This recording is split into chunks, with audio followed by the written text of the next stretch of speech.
Okay, hello everybody. Welcome to the Friendly Circle Berlin Monday Workshop Group. And tonight is my great honor and pleasure to introduce Dr. Jamie Marich. And Jamie has dedicated so much of her life to her recovery journey and bringing great messages to all of us in recovery. She wrote a wonderful book called Trauma and the 12 Steps, which I see now even is available in Alano clubs, which is really a step forward, I feel. And Jamie is a pioneer, I feel, in this area of bringing this kind of information to us all in recovery and showing us ways to work with the steps, the wonderful steps that we all love, but just in a new way, shedding new light. And tonight she's going to talk about her new book, and I will put lots of information on her new book. And the new book title is called You Lied to Me About God. She's on a book tour currently, and we get to be one of the first groups to hear all about it. And so, Jamie, I'm going to turn it over to you. It's such a great pleasure to see you, and thank you for all the work you do. Thanks, Jamie. Thank you so very much, my friend. I appreciate the warm introduction, and it's always a pleasure being here, Friendly Circle Berlin. I think this is about my third or fourth time I've spoken here. So I'm hoping before I get into the talk and the presentation, you'd all be willing to perhaps join me with a breath. So I'm going to take a deep breath in with my nose. I usually like to stretch when I breathe. Especially when I've been at my desk all day and there might be some things I need to kind of work out in my body.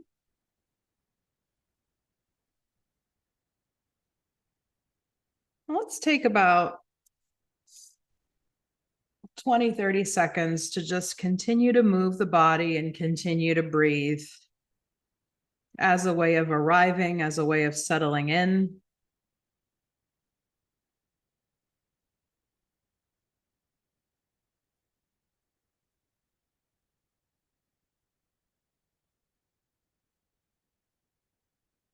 And something I like to say, which I really have learned in my study and teaching of yoga, is that holding your breath never makes things easier.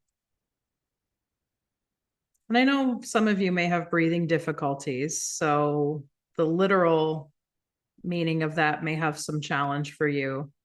Yet I think when we're faced with difficult things in our life, we have this tendency to strain, to hold our breath, to just push through, So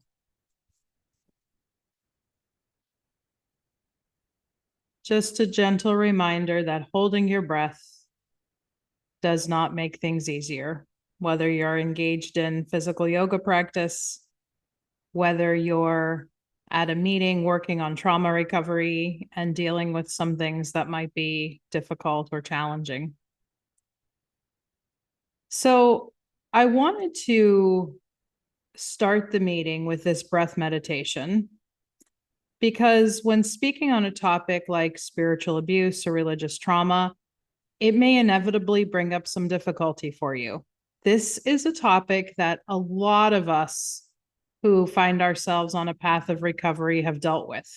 Sometimes we don't realize we've dealt with it. Often when I do presentations on spiritual abuse, on religious trauma, many people will say to me things like, I didn't realize it had a name, but of course I still struggle with God or my higher power because of things I was taught about God or higher power when I was younger. A lot of you may have been drawn to this workshop topic today because you really recognized, yes, I know that I experienced a lot of trauma or a lot of wounding at the hands of the church or at the hands, maybe even of a 12-step group, because I keep it real when it comes to the 12 steps. As Patrick said in the introduction, many of us love the 12 steps in a certain way, but I also know a lot of us have had horrible experiences, sometimes with 12-step sponsors or 12-step groups, being rigid or dogmatic or maybe reminiscent of experiences that we had in church settings, maybe in ashram settings or in other spiritual settings. So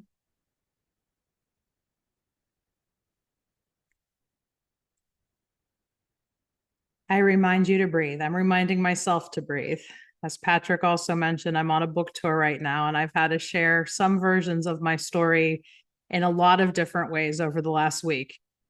And it has been difficult. It has been challenging, as nourishing as this memoir was for me to write, because so many of my other books, including some of the other books I've spoken about here at Friendly Circle, do have a personal quality, a lived experience quality, a memoir-ish quality. But I told my own publisher that even as a lot of people who followed my work were asking me to write a book about spiritual abuse, about religious trauma, I knew that I couldn't do it until I could be absolutely personal in the way that I was sharing the information. And that's why I decided to go the path of memoir. So the book that I just wrote is called You Lied to Me About God. And I'd like to start by explaining where the title comes from, and then we'll do a little bit of an exercise together.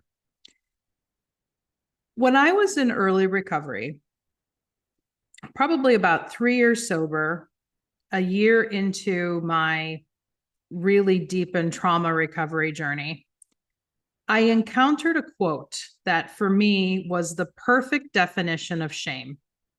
Because as recovering people, we talk a lot about shame. You may have heard a definition of shame like guilt is when you feel bad about what you've done, whereas shame is when you feel bad about who you are. From a trauma perspective, though, this is the definition of shame that really lands with me. Shame is the lie that someone told you about yourself. Shame is the lie that someone told you about yourself. And that quote comes from Anais Nin, who was a French-Cuban poet, author, feminist.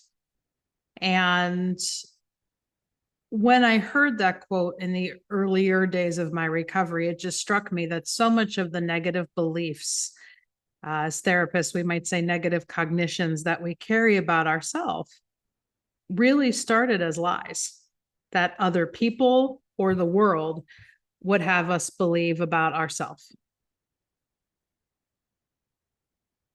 So that was a definition that both as a trauma survivor in recovery, as a professional, and as a teacher, or I should say all of those roles that I really have worked with. It's meant a lot to me in these years. Shame is the lie that someone told me about myself. And even though I'm the survivor of several different types of trauma, the one form of trauma or wound, because trauma just means wound. If you've been at these meetings and have heard me speak before, I go into that definition quite a bit. So just so you know, when I say trauma, I mean wound, any unhealed wound. And the greatest wounds that I've experienced, even in the scope of having experienced many other traumas, for me have been spiritual and religious. So I grew up with not one, but two religions at the same time, with two different parents who were of two different brands of Christianity. And here's how it happened. My parents were Roman Catholic when they were married. I'm of Croatian background, so Catholicism was the religion that was handed down in my family. And when I was about 5 years old, my father formally converted to a very, in my assessment, toxic evangelical Pentecostal group. And I always want to be very careful when I start this talk, because I know, especially in recovery circle, people of all different religious backgrounds are here. And even though I have some problems with a lot of evangelical doctrine and teaching, especially how it's taken political hold in America, I don't judge you in any way if you are still religious or belong to any one religious group, because I have met, honestly, a lot of lovely evangelical people over the years, a lot of Catholic people, lovely Catholic people over the years, often in recovery. Yet the particular version of Pentecostal evangelical Christianity my father joined seemed to really bring out just a lot of hatred in him that I think was there before. And the particular kind of flavor of it that he subscribed to were of the belief that Catholics weren't really Christians, that so many other groups that identified as Christians weren't the real kind of Christian, weren't the right kind of Christian. And from when I was very young, some of my clearest early memories were of my father trying to constantly convert my mother and convert his family to his version of Christianity. And when folks didn't accept that right away, he got very ugly with a lot of hellfire imagery, terminology, etc. And from a very young age, that was introduced into my life. Even though how a lot of his religion was presented to me was that, well, I had a choice. As a child, I never really felt like I had a choice. That when your parents are there and they're telling you you have to do a certain thing, you do it if you want to have any kind of peace in your home. So when my father wanted me to pray this prayer of salvation, of course I did it. But then years later, I looked back on that moment and it just felt very gross, like it was something that was being, forced on me. And then on top of that, there was this constant debate about theology because my mother would not leave her Catholic faith. If anything, she doubled down on it because she felt it was being threatened. But also, as a good Catholic, she did not believe in divorce. She would not divorce. So the two of them stayed married and they stayed at conflict mostly over religion, although about some other things. So I think I could have grown up in any one of their religions, the Catholic side or the Pentecostal evangelical side, and still have come out with a lot of wounds because I'm a bisexual person, I'm a queer person. I knew that from when I was very young. I ask a lot of questions. I have a very feminist nature. So I think growing up in either religion would have been harmful for me. Yet the kind of different twist on my story is that I grew up with both at the same time. And they both hated each other's religions in a lot of ways, but hated a lot of the same things, like queer people, trans people, honoring women's rights and really all people's rights to choose what they do with their body. So how that affected me as a kid when one grows up with two parents who believe that they're right at all costs. I was brought into a lot of arguments. And some of you know a lot of the cursory teaching about alcoholic child dynamics, alcoholic family dynamics. I was the oldest child. I had a lot of those hero child qualities. My younger sibling was not born until after my father converted, so he didn't live through a lot of this. He's incidentally now a Catholic priest, which is very interesting. He very much adopted and chose the path of Catholicism, but perhaps because I was old enough during the conversion, I was party to a lot of the fights and just felt that my religious allegiance was being fought over. So a couple stories that I tell in the memoir that can seem a bit funny now when I look back on it. Like, how ridiculous was that to put a child through that? Like, it was, I was about 8 years old, and it was December 8th, the Feast of the Immaculate Conception. If you grew up Catholic, you may recall that feast day.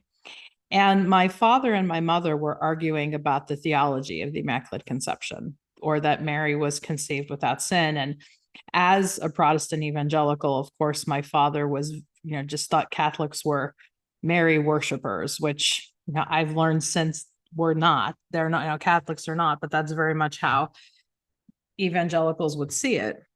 And the two of them were debating the theology and arguing back and forth. And then they both kind of turned to me at what felt like the same time and asked me what I thought about it. And as an 8-year-old child, my honest, kind of candid answer was, I don't know. I just like the fact that Mary wears blue. I like the songs we sing to her. I didn't know how to weigh in about something like that. And that was just one of many times where I felt I had to pick a side in a situation where I just couldn't, because if I picked one parent's side, it would make the other parent angry. Because my father was a lot more vicious of a man when he was angry. It felt easier to pick his side more often than not. And I know that was hurtful to my mom through growing up, but she, held her ground in a lot of ways. And she made sure that my brother and I still both attended Catholic school. But a lot of what Sundays looked like for me growing up is I went to both churches. I would go to Catholic Mass at 9 o'clock, and then my dad would pick me up on the side of the church in his van and take me to the evangelical service across town. Uh, so I know, especially with a lot of you being Irish, a lot of you being from countries that have been divided over religion, that these experiences may be similar to what you've had. These experiences may feel like what's gone on nationally for you. I know for me, having to deal with both of it in my house at the same time was really a lot. And I think when you're a kid growing up in it, a lot of it just feels like you're normal. Now looking back, I have so many feelings like it is not right to put a child through any kind of theological indoctrination. I feel like you can expose a kid to religion is how I feel now, but to make a kid feel bad about themselves, not just in the name of religion, but another thing that I write in the book is I was often meant to feel like the religion I ultimately chose, my allegiance, was some kind of pawn in this battle between the two of them. And, I had my first full blown panic attack the night that the Persian Gulf War started here in the US. I was in junior high school. And because my dad very much believed that this war was going to usher in the end times and my mother and all the other Catholics in my life would go to hell if the world ended tonight, it brought a lot of panic. For those of us who grew up in kind of this intense evangelicalism, there is such a thing as rapture anxiety or end times anxiety. And those things were difficult to deal with when I was a kid. But now I can look back and know that a lot of that was the impact of high demand religion delivered in a very abusive way. So in the memoir, I do go into a lot of these stories. I mentioned how the first time and this is, a part of my story, and I feel I can speak about it candidly here, but just take care of yourself if you need to step away. With suicide and suicidality, that the first time I honestly contemplated ending my life was when I was 9 years old, because that's how just boxed in, trapped in I felt in this conflict at my house. And then at school, it wasn't much safer, because at Catholic school is where I experienced a lot of bullying. And that is another major trauma that I dealt with as a kid that gave me a lot of just horrible beliefs about myself and how I fit into the world. So, like, as a 9-year-old kid, I already had it in my mind, because this is very much what my father's church taught, that if you die by suicide, you're going to hell. And so I didn't want to go to hell. So instead of praying for the suicide, or, praying for ways to end my life, even at that young age, I would pray for, Jesus to come back or the rapture to happen before I would even have to get to school. I certainly didn't have any place I can articulate just how miserable I was in a lot of those early elementary years. And so drinking came into my life. I share this in some of my other stories and books, more about recovery, that drinking really full-fledged came into my life when I left my parents' house at 18, and I moved to university and I was out on my own. And at that time, I had pretty quickly discerned or figured out that a lot of the evangelical teachings I had been given just were cruel and were not a fit for me and who I was as a person. And so I stopped going to my father's church, which incurred a lot of his wrath. I share a story in the book that when I was 19, somebody very important in my life died. And his answer to that was to tell me that that was God's way of punishing me, because I had stopped going to church, and that if I didn't turn back to God, then God would start taking other people from my life unless I, woke up. A lot happened that year that I was 19. I had that death of Mrs. Leone, who was a beloved mentor of mine. I also, when I was away from my parents' home and started to meet other people, and I think that's the biggest gift university gave me, It wasn't anything like indoctrination that I got in classes. It was just meeting people, kids, other students, and sometimes other professors from different parts of the world. One of my most beloved professors was from the country of Cameroon, and I write about him in the book as helping me to see that there is a whole other world out there besides the one that especially my father raised me with, and that not everybody believed in Jesus. Not everybody did God the same way. And so there was a lot moving and shifting for me at 19 and the death. And then I also came out to myself when I was 19 years old, knowing that my first romantic experience I ever had was with a young girl when I was in elementary school or, junior high school. But I never could do anything with it growing up in these religions where being gay was a bad thing. And as I started learning about sexuality in college and in a real way, not in a church influenced way, and I heard this term bisexual, and it just really computed for me that, yeah, you could be attracted and be in a relationship with anybody, because I love hearts, not parts, as the saying goes. But there was just a lot shifting for me and a lot of feelings that I didn't have tools to deal with. So, like a lot of college kids, I began drinking. If I'm being honest, overusing medication was something that even happened in high school, as a way to deal with pain, both physical and emotional. And so looking at my recovery story now, I definitely crossed that line into active addiction and a lot of other kick-ups with suicidal thinking and mental health struggles showed themselves too when I was in that year from like 19 to 20. At the time, I think part of the connection I made was because I stopped going to church. That's why I developed a struggle with addiction. So maybe the answer here is to quote unquote get right with God again. But at the time, I only knew how to do that with religion. So I was dating a Catholic boy who had a really nice family that was very Catholic. And I also had a friend from my high school who reached back out to me to share that so much of what I seemed to be taught about Catholicism from my dad just was misinterpreted.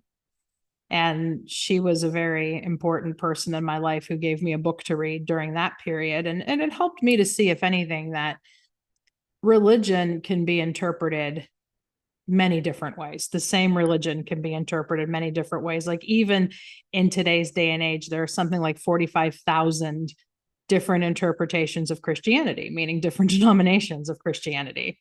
And that's not even mentioning congregations that consider themselves non-denominational and have really kind of done their own thing with interpretation. So even her sharing me that book helped me to see just how much of the way my father presented faith to me really had nothing to do with Jesus. It was about power and control. So I did walk a pretty Catholic path for a few years after that. As I mentioned already, my family is originally from Croatia. And so after my undergraduate, when I was in a really bad way with my addiction, I decided to move to Herzegovina, which is the Croatian part of Bosnia-Herzegovina. And I worked for a Catholic pilgrimage group there, because that's also where the shrine Medjugorje is at. Some of you may be familiar. And I started doing aid work there with children who had survived the Homeland War and who had been through other atrocities, and just a lot of social upheaval in the early 2000s still when I was there. And so I worked for the Catholic Church. And that experience was a really mixed blessing, because working for the Catholic Church at that time gave me a lot. I mean, I'm forever indebted to this work I was able to do there, because it taught me about trauma, this thing that really defines my career and my life now, helping people recover from trauma. It was through the Catholic Church that I met my first 12-step sponsor, Janet Leff, who I write about in Trauma and the 12 Steps. She was a devotedly Catholic woman, yet also saw a lot of the problems when people got too religious. One of her famous lines that she would say, and it really sticks with me and puts a smile on my face today, because we were working, in and around this area of a major shrine where you had heavily Catholic people from all over the world come, often people walking a very rigid traditional path, who would say, I don't need therapy, I just have to keep going to church, or I don't need the 12 steps, I just need God. And Janet famously said, I believe, folks, Jesus can heal you, but I also believe that Jesus wants you to work on your shit. And I just loved that line of hers. It really helped me to see that religion isn't all bad, but so many people would take religion to this place where it just kept them from working on themselves. And she taught me a path where I could do both, where I could be religious, where I could embrace 12-step spirituality even, but that therapy wasn't bad. Trauma work wasn't bad. And she really was the one who first helped me to understand that trauma applied to me. And that when I returned to the US, which I eventually did, I would need extended trauma care. This story I tell in Trauma and the 12 Steps, and I think you'll have a bigger understanding for it now that I've told you a little bit about my religious trauma journey. When Janet first used the word trauma to describe me, I said to her something like, but I never went to war. And here we were living in a country that was just a few years past war. Any talk I had heard about trauma was through veterans at that time in my life. And she said, maybe the war zone was your house. And she was right on about that. And I would ask any of you to consider if that has applied to you. Was the war zone your house or your neighborhood or the context in which you grew up, even if you didn't go to, what we consider to be an actual war? So the other thing that the Catholic Church gave me, both the priest I worked for and Janet Leff, my sponsor, they encouraged me to go back to graduate school in counseling, which I did. Interestingly, though, the school that I chose to attend in the United States was a very conservative Franciscan university here in the state of Ohio, where I'm from. And it was there that, a lot more questions came out of me. Because remember, I said at 19, I had already come out to myself as a bisexual person, as a queer person, and I made a choice to kind of lock that back up, because even before getting real Catholic again, I knew I would lose my family's favor if I ever did anything with that. And then in walking a very Catholic path, I had this sense of, you got to behave. You need to be married to a man. You need to do the family thing. If you want to be a good Catholic, you have to vote a certain way and believe a certain way. And as I would sit with other classmates in this school and start to hear a lot of extreme religious thought coming out of them, just things started to crumble. Like this isn't really me. And when I would hear certain things be said about gay people or queer people, I think deep down, I knew in that church setting, like, hey, you're really talking about people like me and people like my friends. And at that school, at that Franciscan university, during a class, I had a chance to do a paper on any topic that I wanted to connected to human development. And so I looked up this phrase, spiritual abuse, because for years I had wondered, considering what I went through, if it was a real thing. And sure enough, in 2003, when I looked it up, it had already been identified in some literature and some professional literature as a real thing, as something that had a definition. A lot of the spiritual abuse teaching at that time was around people who were escaping cult settings, people who were recovering from cults. But I started to look at some of the characteristics of a cult, because even the International Cultic Studies Association, ICSA, you can look them up, ICSA.org, they will not keep a list of like these groups or cults. Because a lot of times groups that are actually the cults will say that other groups are the cults. Like my father's church growing up would say things like Roman Catholicism's a cult. You know, this religion's a cult, this religion's a cult, to elevate why their religion, you know, was the best. And a position that ICSA has always taken is, here are 13 or 14 characteristics of a cult. You decide for yourself if what you're in feels like a cultic situation. And I'll be frank with y'all, there's a lot of AA groups that meet that.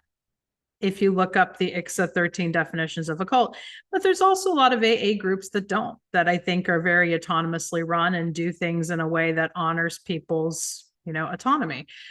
So, and really kind of getting interested in cults and how cults worked, I started to see how both religions that I grew up in certainly had a lot of cultic qualities, definitely my father's more than my mother's.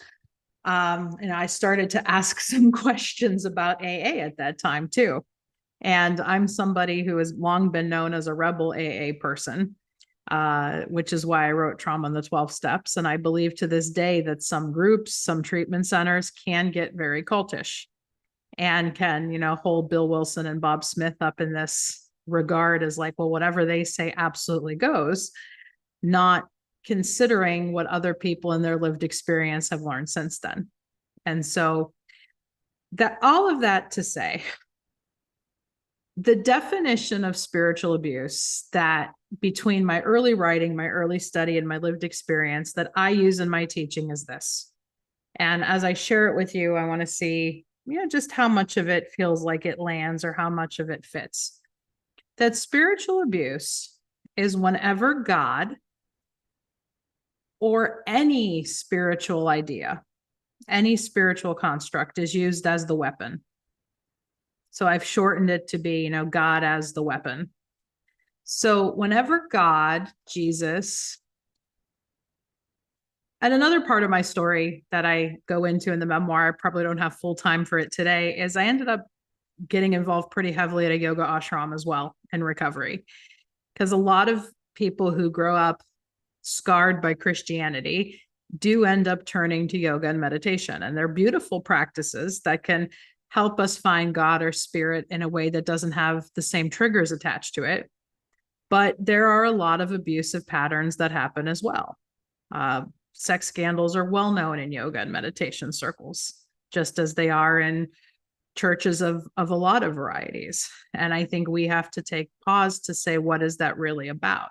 Is it power and control? And I've really come to see that a lot of people who spiritually abuse others, it has very little to do with God and a lot to do with getting power and control needs met.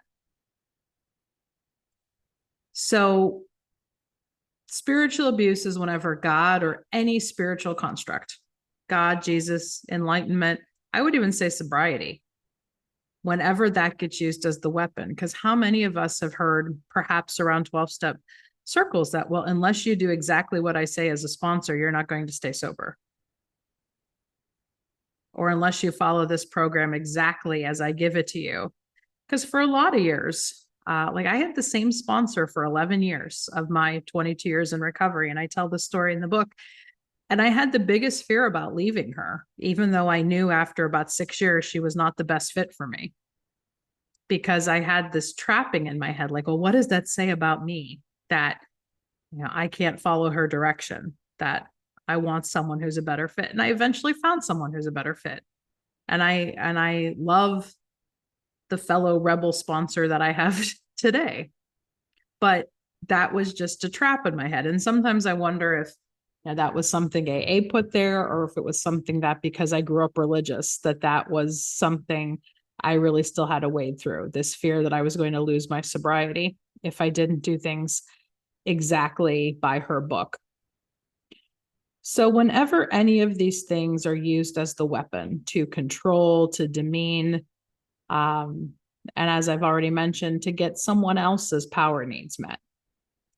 So I think about what I know about my father's conversion, right? When he converted, he was in a very down and out place in his life. He was laid off. He was never one who really felt great about himself. And then all of a sudden, he was given this religion that he could lord over everybody else as I have found the way. I'm going to heaven and you're not. So, eventually I left traditional Catholicism. I still consider myself historically, traditionally a Catholic. I like to say I keep one foot in Catholicism. And a lot of that is because of my Croatian ancestry. It just feels very important, very tied. I'm still supportive of my brother who is a priest because I think he's doing his best to be a good one, even though we disagree about a lot teaching wise and politically. And I still do love a lot of the Catholic hymns and Catholic ritual and Catholic prayers, while also speaking out about injustices that have been done at the hands of the Catholic Church. So I like to say that I keep one foot in Catholic Christianity, but I am very much a spiritual integrationist. I mentioned already that I practice yoga and meditation. I tell the tale in the book of my first Jewish husband who taught me a lot about Judaism. And I adore learning from other faith traditions, shamanic practitioners, spiritual practitioners of Native American nations and First Nations around the planet. I've had the privilege of traveling to New Zealand and Australia and learning from Maori folk about spirituality. And I just believe that all true spirituality is based in love and meets in the middle. And when we really look at the things that spiritual paths have in common, as one of my friends, Reverend Doctor, likes to say, it's really about love and letting go. And I know I've learned a lot about the art of letting go in a 12-step path. So recovery from a lot of this has meant continuing to do my trauma work, continuing to unpack where a lot of my negative beliefs about God have come from, to heal a lot of the negative beliefs about myself that have been given to me in God's name, namely around my sexuality and my identity. And trauma therapy has helped with that, connecting with AA groups that are affirming, that are welcoming, have really helped with that. My current sponsor is an 82-year-old gay man, and he has helped to meet a lot of what I've needed from a dad in my life and didn't get. And he's helped to model just good, authentic recovery for me, because he and his husband were out as gay folk here in the state of Ohio long before it was really safe to be. And in choosing them as my sponsors, well, Daryl's my sponsor, but Mike is to me just as important. I chose somebody who has what I want. And the God of my understanding that I've met in these rooms, especially through Janet, has been a God that practices love above all else, and that wants me to be who I am. Now, admittedly, the most sober version of who I am. But that's something where, even though I've had problems with some 12-step ideas and teachings and thoughts, and I've written about them, I will always credit the idea of God as I understand God, that I encountered in a 12-step platform, because about 8 months in is when I really made the connection. This God we're talking about here is a God that loves me, is a God that's about love, because that certainly wasn't the God I was exposed to in either religion. So as I wrap up the formal part of the talk here, and then I am looking forward to taking your questions, maybe getting your comments or insights about what resonated for you.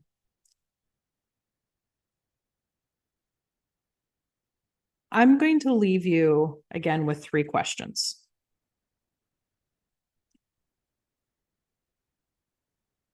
What is the biggest lie that someone ever told you about God? You can just contemplate that for yourself. You can write down your gut level answer. And it could be something as simple as, the biggest lie someone ever told me about God is that God's always a he. You know, if you are an atheist or agnostic, maybe those lies involve just the existence. Whatever your answer is, what is the biggest lie someone ever told you about God?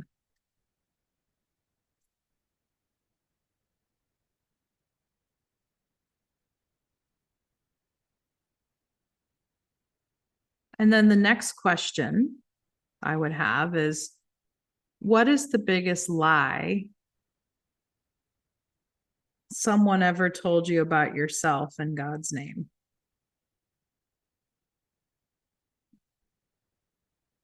What is the biggest lie someone ever told you about yourself in God's name?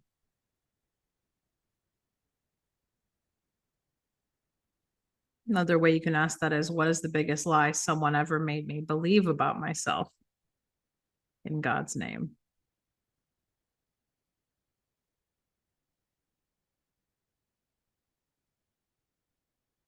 And then the third question would be, what is a new truth that you're learning?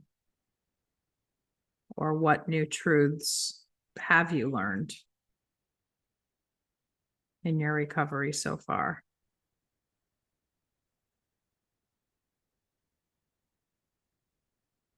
And I think really staying with those truths, even as you heal from a lot of the wounds that are underneath, is a lot of what is helpful. Where do you find that spirituality that feels healthy and nourishing? Even if people growing up told you that, like, you know, a kind, gentle God was wrong, and that God is one of judgment to save your soul and all of that. So, Patrick, I will turn it over to you and to Susie for how you want to do the chat with questions. And I also like comments too, like just things that really resonated with you for the talk.